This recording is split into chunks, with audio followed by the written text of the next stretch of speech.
ఏంటంటే మీరు సీరియస్గా మాట్లాడదు మామూలు చెప్పు. సీరియస్గానే సార్ మామూలుగా అంటే ఇలాంటి ఇంటిమేట్ సీన్ చేసేటప్పుడు కో యాక్టర్కి మనం కంఫర్టబుల్గా పెడితే ఆబ్వియస్లీ డైరెక్టర్ అనుకున్న ఎమోషన్ని కరెక్ట్గా కెమెరా క్యాప్చర్ మీ ఇద్దరు కూడా సీన్ ఉంటుంది తగ్గేదిలో. తగ్గేదిలో సీన్ ఉంది. బట్ ఈ సీన్ వెనక చెప్పాల్సింది రవణ ప్లస్ ఆనంద్ క్యారెక్టర్ మధ్యలో జరిగిన ఒక జర్నీలో అంటే సీన్ చూస్తే మీకు అర్థమవుతుంది ఆ సీన్ జరగడానికి కారణం ఏంటని. బట్ నేను ఆ పుషప్స్ అవన్నీ చేయడానికి కారణం ఏంటంటే వీడికి ఈ క్యారెక్టర్కి ఒక ప్రాక్టీస్ ఉంది, వర్కౌట్ చేస్తాడు. అది సినిమాలో పెట్టారో లేదో తెలీదు, కాకపోతే ఈ పూజ చేయడానికి బ్యాక్ స్ట్రైట్ ఉండాలి, ఫిజికలీ స్ట్రాంగ్ ఉండాలి. ప్లస్ ఇంకోటి అదంతా మేము చూపించాం కాబట్టి బాడీని తన బాడీ ఎంతగా కోరుకుంటుంది ఈ ఒక ఎమోషన్ని.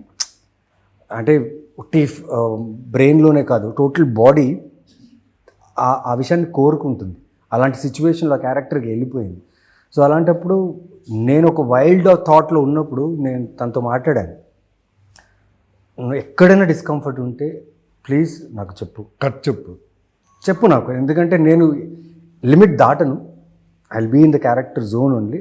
డిస్కంఫర్ట్ ఉంటే చెప్పు అని. ఆ క్యారెక్టర్ లిమిట్ దాటి క్యారెక్టర్గా నా క్యారెక్టర్ దాటకూడదు, నా క్యారెక్టర్ లిమిట్ దాటి క్యారెక్టర్ లిమిట్ దాటే. బట్ యాజ్ నవీన్ యాజ్ దివి ఆ సీన్ చేసేటప్పుడు నేను ఆ క్యారెక్టర్లో ఉండే నవీన్ ఉండకూడదు క్యారెక్టర్లో. అవును సార్, నవీన్ ఉండడు సార్.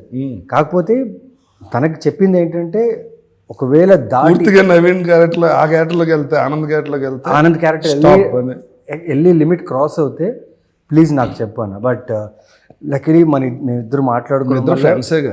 ప్లస్ డైరెక్టర్ గారు దాన్ని చూపించిన విధానం కూడా చాలా బాగా అనిపించింది.